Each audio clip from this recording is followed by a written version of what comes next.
Okay, my name is John Julius Jacobs. I would like you to use J because I publish my songs under the name John J. Jacobs. And I'm supposed to look over here. Yeah. And so you spell it John, Julius, Jacobs.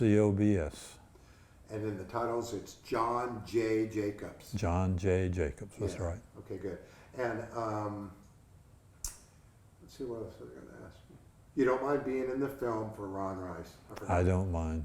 Tell No. us that. I don't mind being in the film. I will enjoy it, I think. On Ron Rice. On Ron Rice. Because you were there.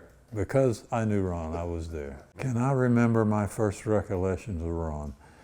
I think, yes, Ron and I were in grammar school together. We grew up together. He was my buddy for many years. And Ron and we did a lot of things together. We were on square dance teams in grammar school and a minuet team in grammar school.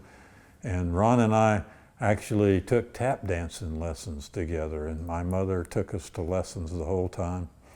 And so, yeah, Ron and I were together all the way through high school, actually. Is there maybe something you can remember about Ron that really set it apart? He wasn't like this guy over here. Well, I remember, what do I remember about Ron that set him apart? I remember Ron, a little later on as we got into high school and stuff, Ron always had an angle. And Ron was always had a plan for what he was going to do and how he was going to get ahead.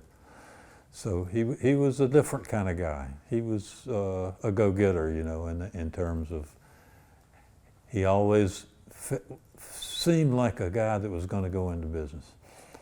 And so he was, you know, he was a little different, but yet he was the same. He was one of the guys. We did a lot of stuff together. What did he do? I would say, what was Ron like? Was he a hustler? Yes, Ron was a hustler. And what he did, one of the things that was notable about Ron was that he didn't care much for rules. And Ron, when he wanted to do something, did something first, and then he worried about the rules later, which carried over into his Hawaiian Tropic development because he didn't follow the rules there either for a long time. Do you think maybe in Ron's case, did that help him or did it hurt him? He got ahead, I'll put it that way. I was always I was afraid not to follow the rules, but Ron didn't seem to worry about it. He just went ahead and did his thing. And so, you know, he was Ron. That's what I meant. It's like he was a natural. He was a natural, yeah, to do that sort of thing. He didn't have to make anything up. No. Except he did embellish a lot. Do you know about that? He did what now? Embellish. He loved to embellish. Yeah. Was Ron a storyteller back then? That, like, let's say he did something hunting. Did he embellish stories back then, or tell good stories? Did Ron tell stories back then? Ron told stories. I don't know that he so much embellished them back then, you know, but because he had, his father and brothers were hunters. His dad was an engineer at the plant, and his brother was a forest ranger. And so they did a lot of things, went to the Keys and stuff like that because his grandmother lived down there. And so he had a lot of stories to tell. I don't remember him then embellishing stuff like I remember now, some of the things that I know about that he embellished. It made a good story, but for a good reason, I think. But he liked telling stories. He liked telling stories, yeah. That's good. Well, I went to grade school all the way through a little school called Hall Creek School in Asheville, North Carolina. And we went to the junior high in the city. Was called David Miller Junior High School. And in David Miller, you know, I ended up playing football my 9th grade year, and Ron was on the football team. He really didn't play a whole lot of football. He kind of dropped back. And then we went on to the high school in Asheville called Lee Edwards High School. And we're together there. I played football. Ron was he was kind of the manager of the football team. He stayed with us, but he really didn't play. And then I left and went to a different high school, 11th and 12th grade. And but I kept up with Ron, and I kept up with my old friends from Lee Edwards High School as we went through that era. what else can I tell you about that? Talk about, did you guys go out and race selling cars or just even fix them up? And was cars a big thing? And then other than that would be, you could talk about hunting, girls, or any other business ventures or anything like that. Okay, what do I remember about Ron and his family? When I first got to know Ron a little, after we were kind of teenagers, they actually lived in a log cabin. Now he says he lived in a log cabin, like it was an ancient thing, but this wasn't a home-built log cabin. It was kind of a modern log cabin that they lived in. It was right on top of a knoll, right in Asheville there, in a windy dirt road to go up there. I had to walk about a mile to get to his house. But the whole time they were building a new house, and they were building it out of big boulders and rocks, and his dad was an engineer at the local plant, and apparently was fairly well off. And his brother was a lot older than Ron was, but he had gone to school and studied forestry, and he became a forest ranger. And then, but in building that new house, Ron, a lot of times we would be going out to, we called it raising hell in our automobiles, and Ron wouldn't be able to go because he had to stay home and wash rocks to go into that house they were building. And but we did a lot of things back then, and cars, and back then, we had drive-in restaurants, and there was Babes and Winks and Bucks were 3 drive-in restaurants, and back then everybody had a hot rod car, and we would go take the route circling all the hot rod restaurants looking for girls. People had California rakes, and they had lowered backs, and they had lake plugs, and there were 57 Chevrolets and 56 Chevrolets. Ron had a 56 Chevrolet, or Ford, I think, convertible later on that he liked, and it was one of his pat things. But it was a time when we'd all get together in a car, take off, go around the restaurants and meet all our friends and had a good time. One of the cool things there was Winks had a tower in the drive-in restaurant, and they broadcasted radio from the tower, and you could go out there, and they had a bucket they would let down. You want them to play a song for somebody, or play a favorite song, and you'd write it on there and put it in the bucket, and they'd come up, and then you're listening to this radio station there in Asheville, and you hear your name called at somebody's asked for a song for you and that sort of thing. So it was a fun time back in those days. We did a lot of wild things. I don't think we ever did anything really bad, but it was pretty wild sometimes. Well, we always had fireworks, okay? One of the things about Ron's, where he lived, was they had an apple orchard. And they had an apple press, and I remember going up there a couple of times and helping them pick apples and putting them in the press. And his mom wouldn't even give us a drink of cider after we pressed it all. She'd say, "No, you can't drink it raw, it'll make you sick," and they would put it all away. But they were kind of strange, a little bit strange people, They were not bad people, but they were a little bit on the strange side. Do you think that maybe his upbringing helped him in business when he finally got into Hawaiian Tropic? Before that? Did his upbringing help him into business? I didn't see any. His dad was not in business. His brother was, he worked for the government. His mother was kind of a quiet person that, that didn't get out much. So Ron developed his business acumen on his own? I think Ron developed his business acumen on his own. He didn't do it from his family, but he did it, I think, from the idea that we were so, and I'd like to use the word wild. We weren't really wild, but we were teenagers. And he got into the thing of where, he thought he could do what he wanted to do and get away with it. And he started doing business things, with that attitude. When he first came down to Daytona, he got enamored with lifeguards in the pools. Back then, if the hotels would pay somebody $10 a week to be the lifeguard at their pool, but they gave him the suntan lotion concession. And the guy could make $100 a week, which was big money back then, and Ron got enamored with that, and he always wanted to get in a pool and be a lifeguard and do his suntan lotion and make money doing that. And later on, he built a shack out on the beach, and the city tried to shut him down, and he had a court case. I'm not sure what all went on with that about his shack, but he kept it going in spite of the city of Daytona. So one thing, talking about suntan lotion, I was down and I was working here for the summer. I was in college, I think, at that time. And I was working here in the summertime, and I was here looking for a job to start with. And I got a job with the Howard Johnson's washing dishes.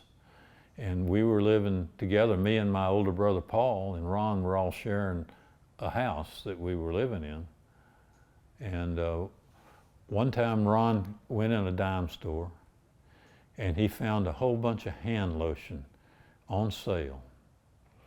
And he talked him down to where he got this hand lotion for, I don't know how much, probably a dime a bottle or something like that. And he bought a couple of cases of it. And we steamed the labels off of the hand lotion and went up and down the beach selling it as suntan lotion. And that was his first real venture into suntan lotion.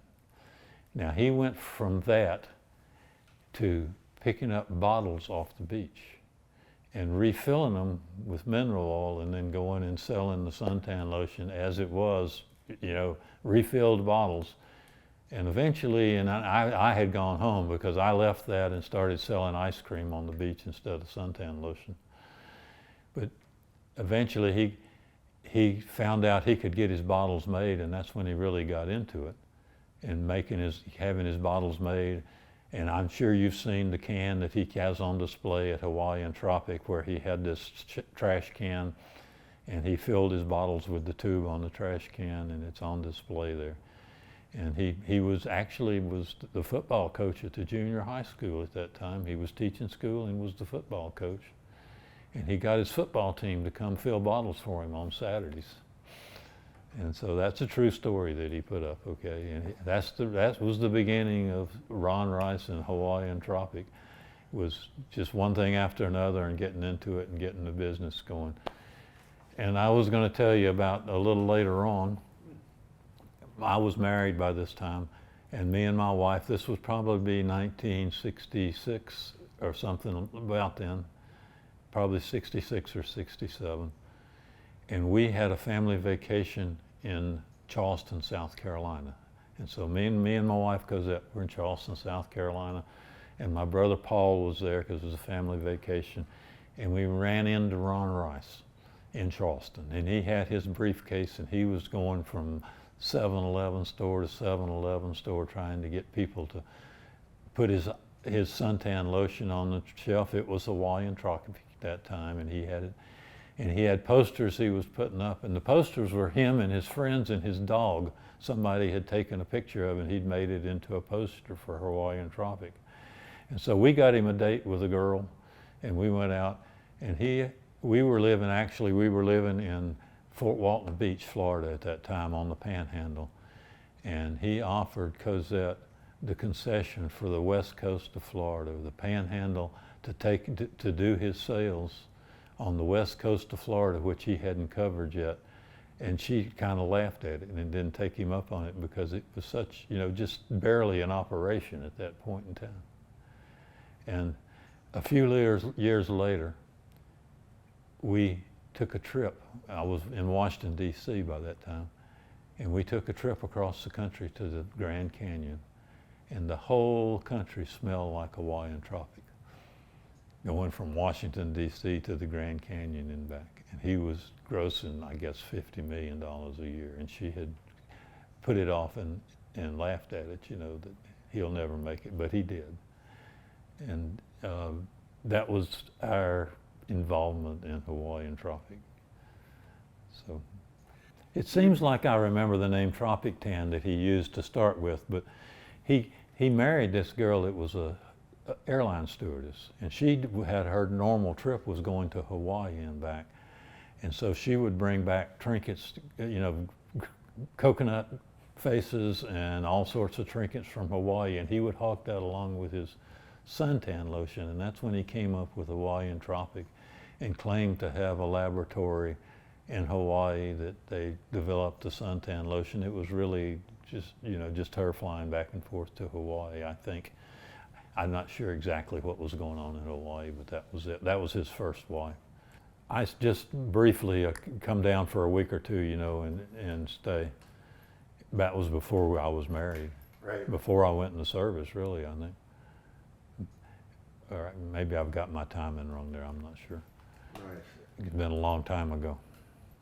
Definitely.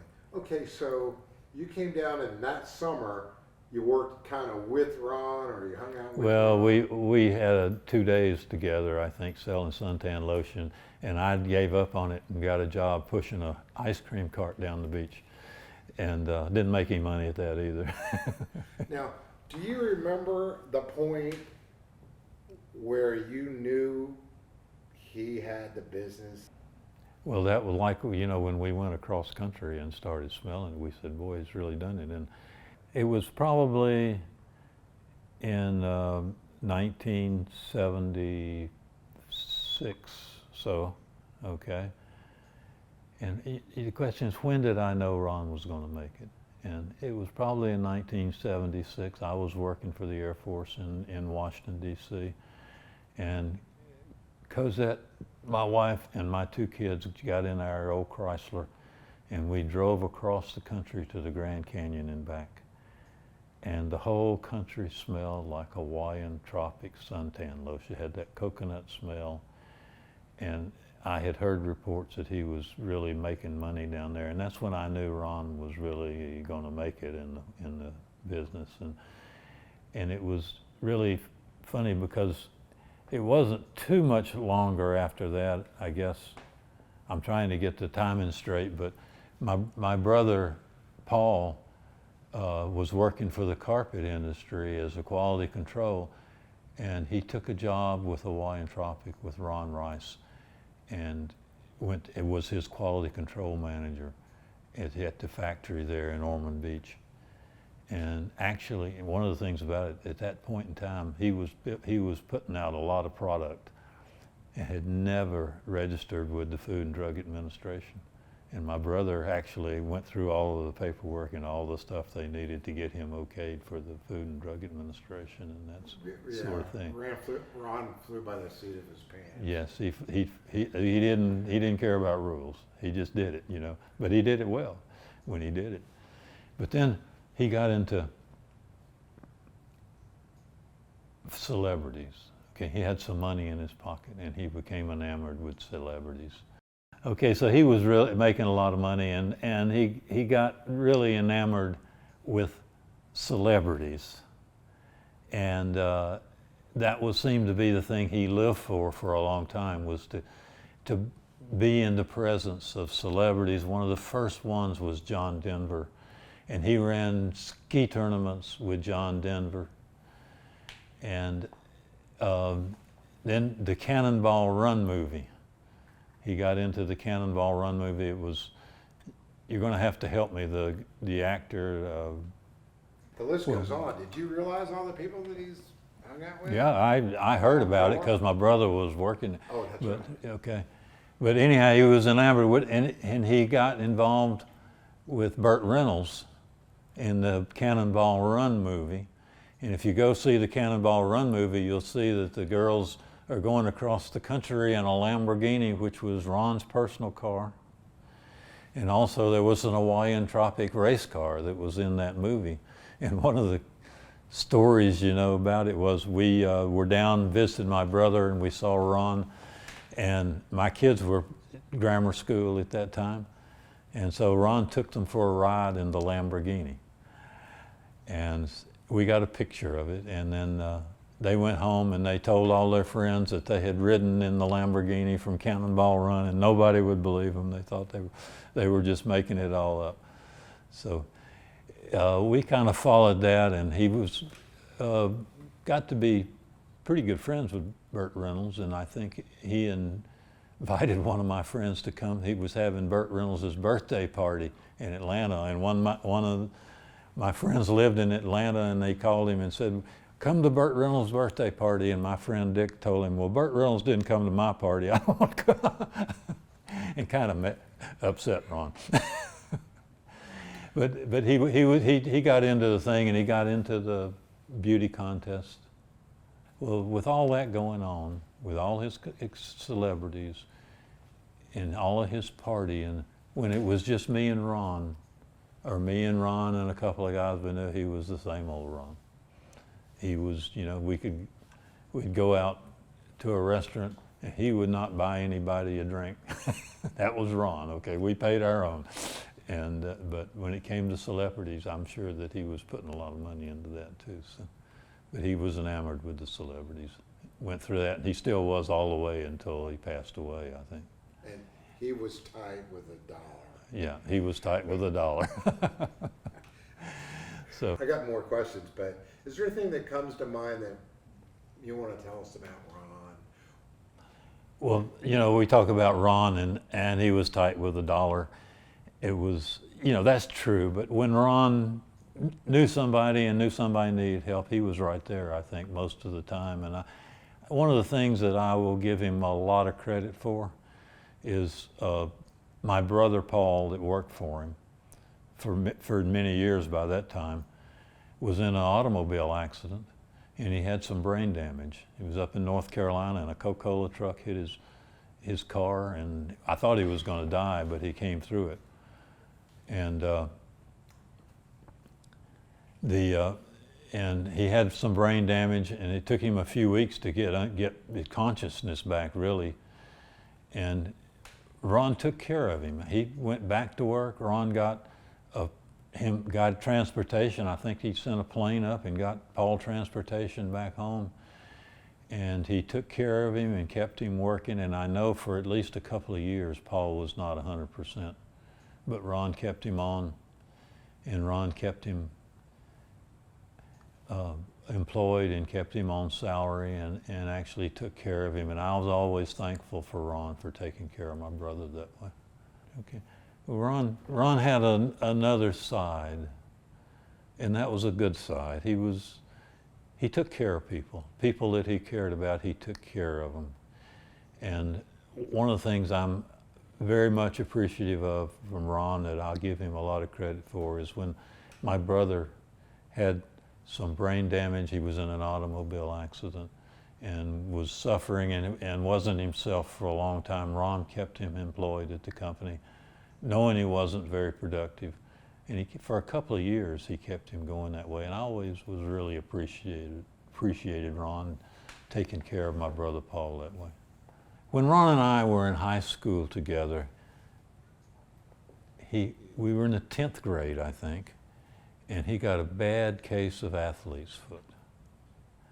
And so Ron came to school. The doctor had given him this white salve to put on his toes for athlete's foot.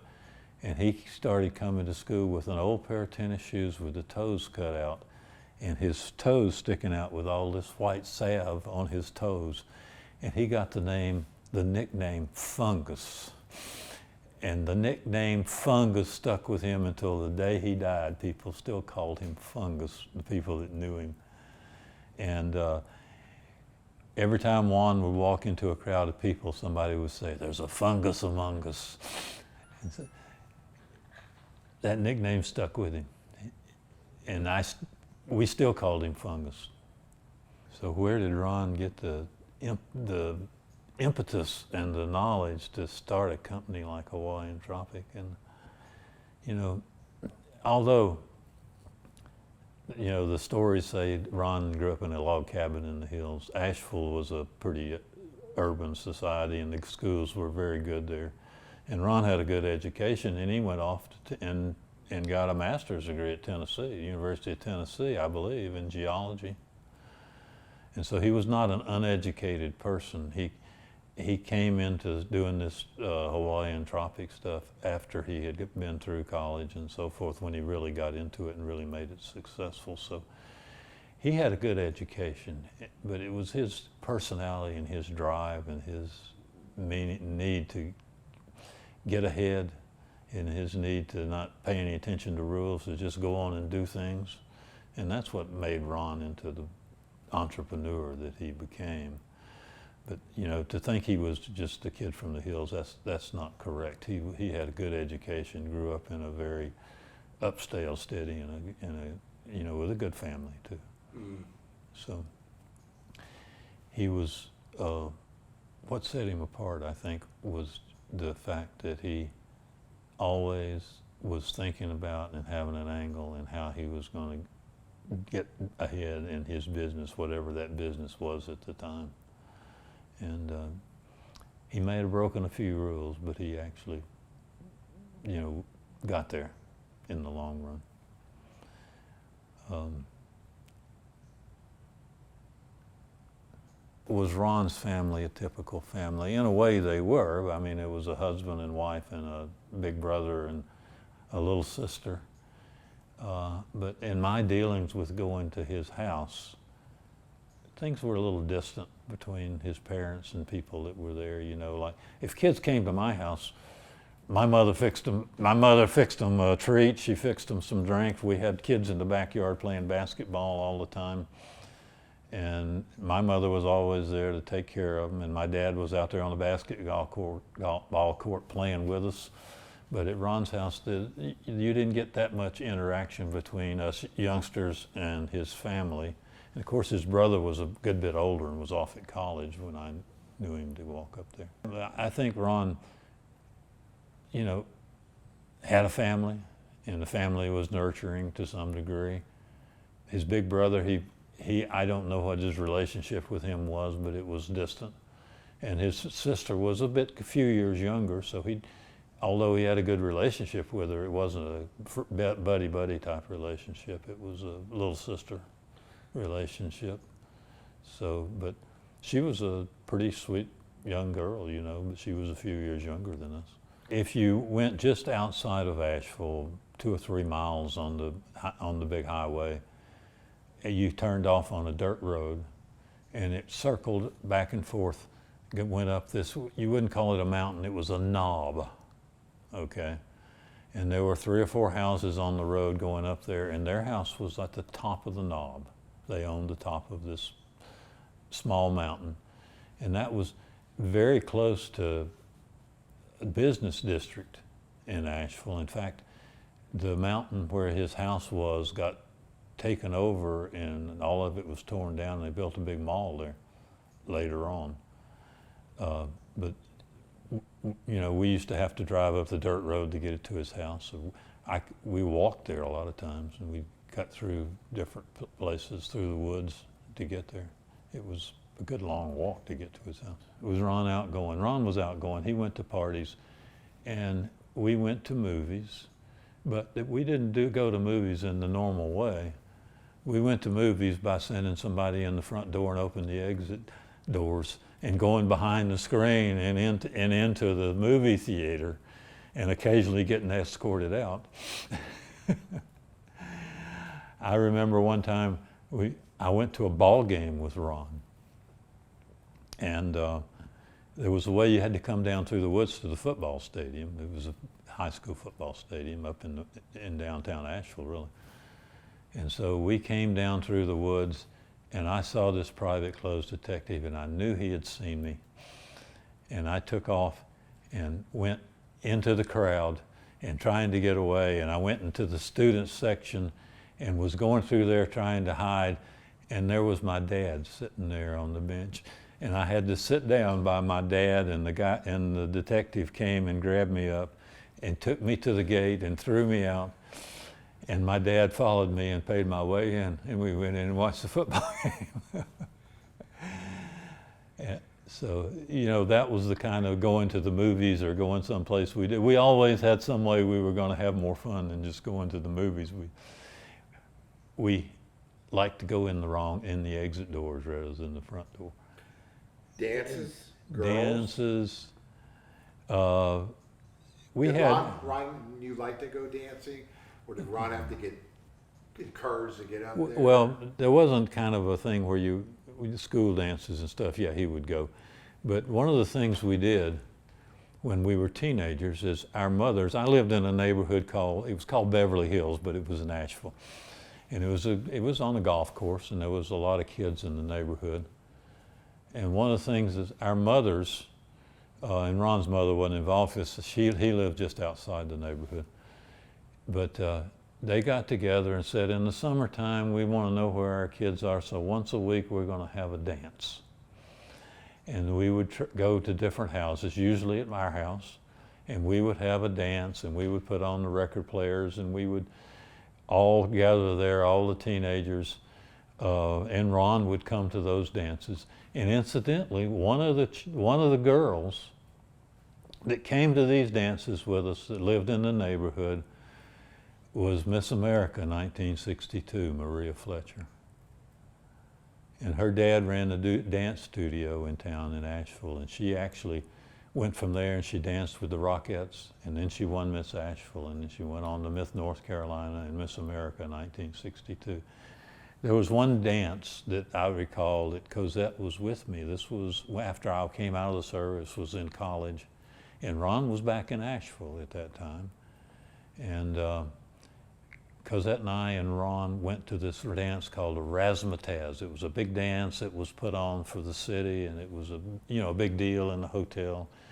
And we went to this dance, and I remember we sat with my math teacher from college, an old guy named Dean Parsons, and people were smoking, and Ron did not like smoke. And so he took all the ashtrays and he dumped them in one place and put napkins in there. And all of a sudden it flared up and our whole table caught on fire because Ron had dumped all these cigarettes in all these ashtrays together and moved them over where some napkins were, and we had to put the fire out in the middle of the Razzmatazz dance.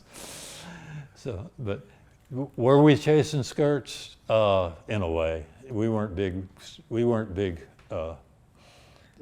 women, much big on chasing skirts, but we did have girlfriends, from time to time, and we went to dances. Did Ron keep girlfriends?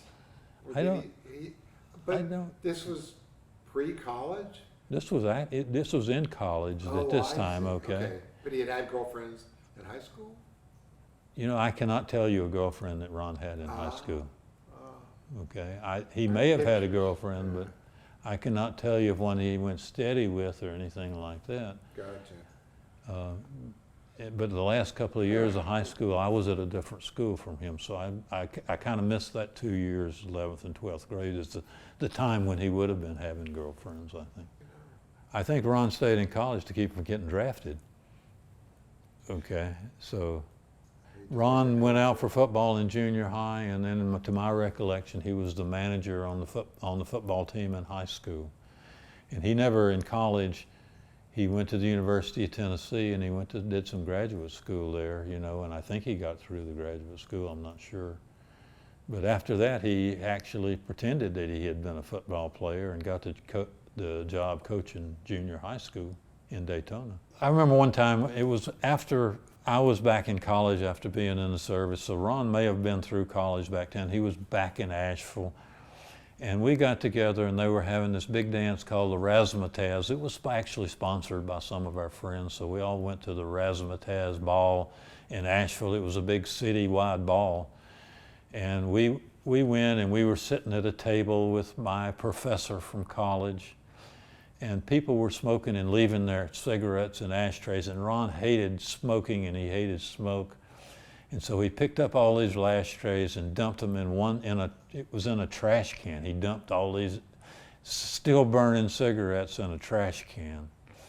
And we were sitting there talking, and all of a sudden we realized that the trash can was on fire, and we had to take our water from our table and dump it into the trash can and put the fire out.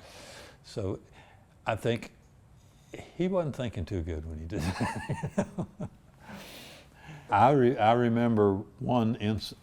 Okay, did Ron do crazy things, wilder than me? Okay, I kind of backed out when this kind of stuff went on. But they had a thing about going around in cars and doing destructive things in the neighborhood. And I remember one of his friends was a great big guy named JoJo Cole. And JoJo was really, really wild. And so Ron told me one time that they were traveling, I can't remember where, but I think they were in Greensboro, North Carolina, and they got arrested for doing this vandalism type stuff that was going on. And they put John in a cell, and written across the cell wall was JoJo's name, that he had been in the same cell not long before that. But he got out. He was not prosecuted or anything. He got out. But that was the kind of wild things that Ron did occasionally that was well beyond what I was willing to get involved in. But Anything else that comical, accidental, that you remember that was just crazy, but no damage and nobody got hurt? yeah, I would hate to tell that story. Yeah, we won't go there, but you know what I'm talking about. One of the things that we liked to do when we were teenagers is we loved to play poker. And we would have poker parties. Watch your glasses. I'll start over. Okay, one of the things we like to do as teenagers, and there would be a bunch of us, is we loved to play poker. We would play nickel dime, quarter poker, and we would meet late at night, and we would have a big poker game. And Ron was always trying to win at poker. He usually did win because he had an angle, and I'm not sure that he didn't cheat a little bit, but I wouldn't accuse him of it. But we had a lot of big poker parties, and we would go to this cabin out in the woods where we went hunting and spend the weekend. And most of the time we would just go out to the cabin and we would drink beer and play poker in the evening. And it was, people would come from all around, and we would have these poker parties going on, and Ron was always there involved. And he usually won at poker. He was pretty clever, and it was, one of the things we did. And I can't think of anyhow to just in that. Is it intelligence or conning? It's Poker face, is that what that poker. means? Being good at poker, okay? How do you be good at poker? You have a poker face, and you know what you're doing, and you know the odds. And Ron knew the odds. If one thing he did, he knew the odds on things. So he was a pretty good poker player, and I think he made a lot of his spending money playing poker, as I did, because I was pretty good at it too. But yeah, we would have a lot of people come out to play poker with us that were not too sharp and would throw money at the table. As teenagers, when we were in high school mainly, and maybe a little bit after high school, we loved to play poker, and we would have poker parties at different places. But a lot of times it was in the cabin out in the woods where we went hunting. We would go out there and spend the weekend, and kids from all over would come out there, and we'd have big poker parties. And Ron was pretty good at poker. You got to have a poker face. You got to know what you're doing. You got to know the rules. You got to know the odds, and you have to be a little bit strategic to win. And I was pretty good at it, and Ron was pretty good at it. And I think we both kind of made our spending money playing poker on the weekends with a bunch of kids coming up. Some people would come and they'd just throw money at it, and they'd walk away without their money, And Ron had an angle. Ron was sitting there slowly soaking up the money that people weren't too cautious about throwing on the table. He was pretty good at it. Did Ron learn from his lifestyle that things that made him successful in the Hawaiian tropic, with his Hawaiian tropic in the suntan lotion? I would have to say yes, because Ron was in a way a kind of a loner, and Ron was in a way a kind of a guy that was taking advantage of the situation. He was always had an angle. He always was looking to the future, and I think he was smart in that way. And the difference that was made between like Coppertone and Hawaiian Tropic was the way Ron marketed things, and he marketed things very strategically. For example, early on, how do you market suntan lotion at Daytona Beach? You take suntan lotion and make sure you give it to all the lifeguards. So the lifeguards are sitting there rubbing Hawaiian Tropic on, and so all the girls are watching the lifeguard, and they all have to have Hawaiian Tropic suntan lotion. And it was that kind of savvy, that made him a good marketer. I think he realized human nature when it came to how do you get people to buy my suntan lotion? And he had people at pools in the hotels that pushed his suntan lotion. For a while, actually, my older boy worked for him at a pool at a big hotel, and they had a real put together scheme for selling suntan lotion called Solar Consultants, and they would talk to all the girls about the strategy of how you got a good tan and all this kind of stuff. And the girls would eat it up and they'd buy Hawaiian Tropic suntan lotion. And he was a good marketer. He was real savvy in how he got people to buy his product. Was he proud of all that he did? Did he tell you? I mean, describe for people that don't know Ron. How did Ron take his? So how did Ron? Was he fame? proud of? Yeah, was he proud of everything he did? Ron was very proud of what he was doing with the suntan lotion business, and he really wanted to be famous. Okay, he liked to hang out with famous people. He really wanted to be famous. He had his Hawaiian Tropic beauty contest, and it was all about, in a way, about making Ron famous, and that's what he enjoyed. And that's what he got to know Donald Trump through the suntan lotion business.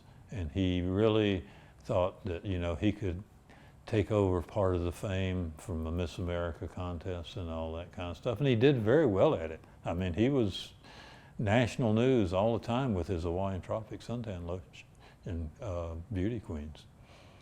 He was real savvy along that line. Ron started his suntan lotion business in a very crude way, picking bottles up off the beach and filling them with oil, and then buying his own bottles and then filling them with oil with his football team, filling the bottles for him. And how did he manage to sell this stuff to people? He wasn't bashful about telling people about his product. And he also knew that there were certain things that would sell it. Like, for example, he knew that if the lifeguard was using Hawaiian Tropic, the girls would use Hawaiian Tropic because the girls paid attention to what the lifeguards were doing. And so it was a big thing for him to get people that were leaders on the beach to use his product, and it rubbed off on all the vacationers at Daytona Beach. And so, but once he got into marketing suntan lotion, that was all he ever thought about, was marketing suntan lotion. And he must have become really good at it through the years. He must have, you know, he used things like the beauty pageants. And of course, a beauty pageant and Hawaiian Tropic name, if you see all these girls and they're using Hawaiian Tropic and they're beautiful, you know, who uses suntan lotion? Beautiful girls on the beach. They're the primary buyers of suntan lotion. And he was savvy about how he marketed his stuff. And how did he come about that? I think he had a life where he was always going from one group of people to another, and he was studying human nature. And in spite of the fact that he was a little bit awkward sometimes in his dealings with people, he was actually soaking up all this information and learning, and he was, you know, grassroots marketing is what I would call it. Just right from the grassroots, Ron started marketing, and he grew it right out of that. It's amazing. People don't know it. How would you describe, for people that have never met Ron Rice, how would you describe Ron Rice? How would I describe Ron Rice? Okay. You want me to describe him as a teenager? He was a little bit tall, not real pretty, and a little bit awkward. Okay. And everything he did, he was a little bit awkward. He was smart. He always performed well, but he was smart. And how would I describe Ron Rice once he got into the Hawaiian Tropic business and started making a lot of money? He was tall and he wasn't real pretty, and he was a little bit awkward, just like he was in high school, but he was a marketer and he knew what he was doing, and he was determined to be successful in whatever it was he did. And he didn't let the rules stop him. He went ahead and did it no matter what, worried about it later. That was Ron Rice. That's good. Well, to start with, Ron always at that point in his life had an entourage, and you had to get past the entourage to actually talk with him. And being an old friend that I had known him all my life, I could walk up and go right to Ron and talk to him, but not everybody at the party really got that close to him. He would usually stay with his entourage, and he would be in one place, and people would sort of come in and pay homage to Ron. It was his party. He was footing the bill for it, and everybody wanted to talk to him, but he was always surrounded by an entourage, and not very easy to get up to and get to know if you weren't an old friend. But his old friends were welcome all the time. If he didn't know you, it would be just like meeting somebody else you didn't know. It was, hello, how are you, what's your name, and that was about it. You get to talk to him, and he would be nice to you, and so forth. So you didn't get to know Ron that way. You had to know Ron from something that went on, something that you did business with him, or something, an old friend from, or a famous person that he wanted to get to know. So he was not an easy person to walk up to and get to know him unless you had some connection. Once you had a connection, though, he was very friendly and very welcoming, and you could enjoy being around him.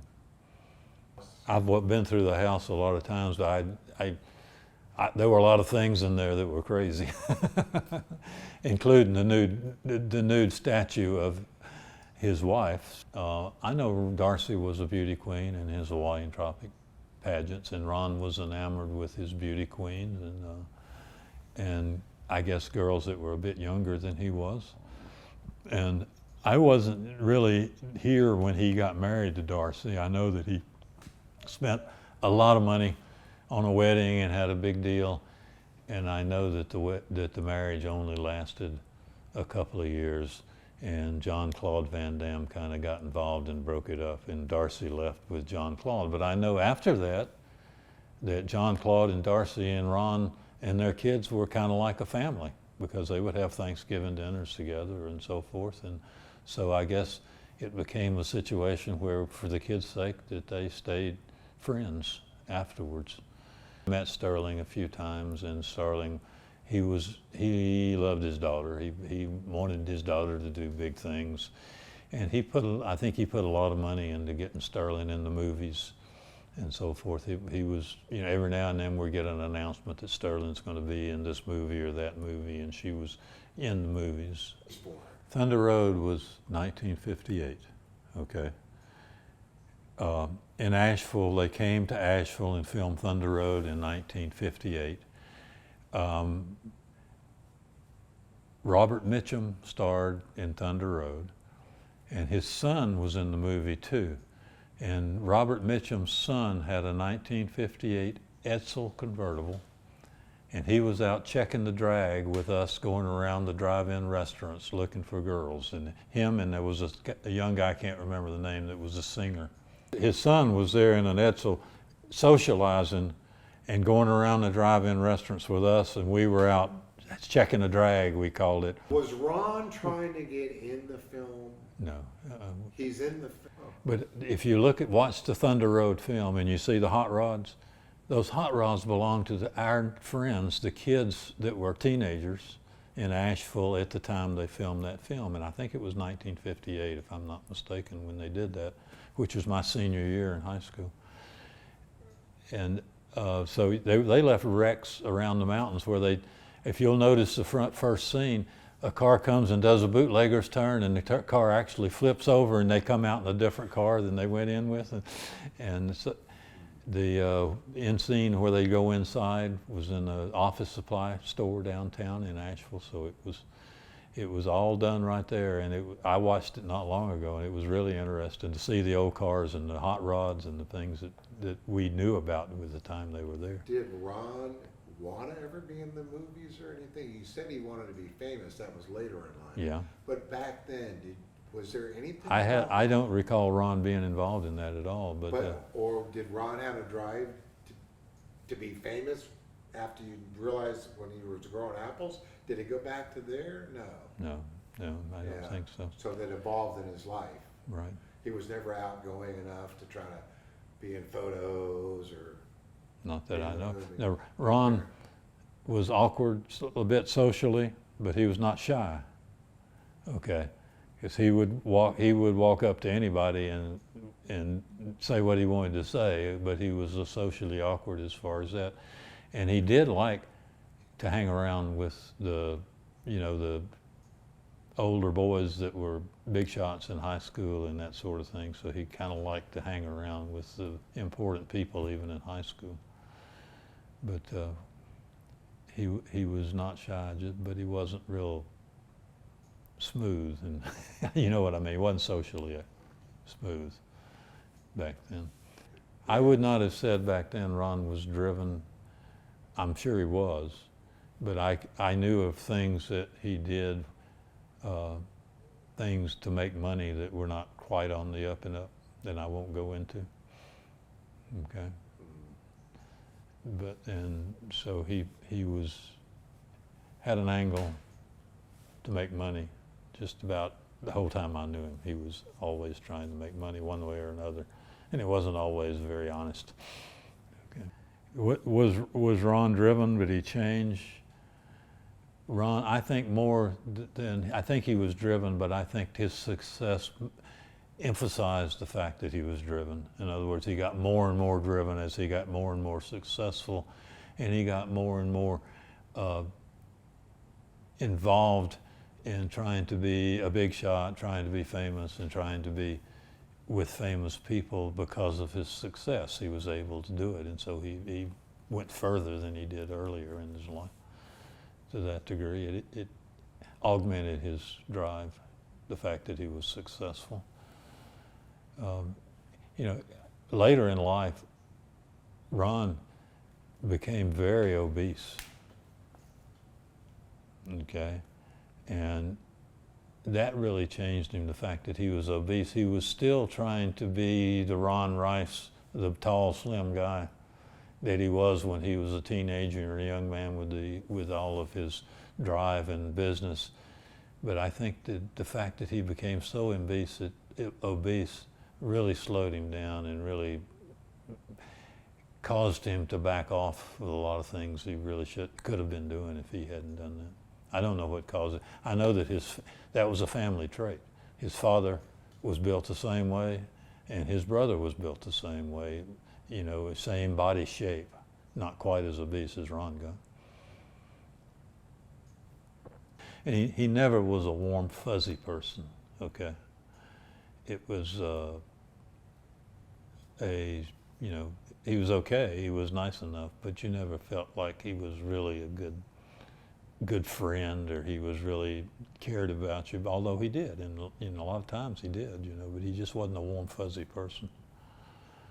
And I think maybe that's probably the problems he had with his marriages. He picked the wrong girls because he picked beauty queens, and he wasn't warm and fuzzy, and so they didn't last. He liked his women. Yeah, he had a lot of them. Ron liked his women. Yes, Ron liked his women.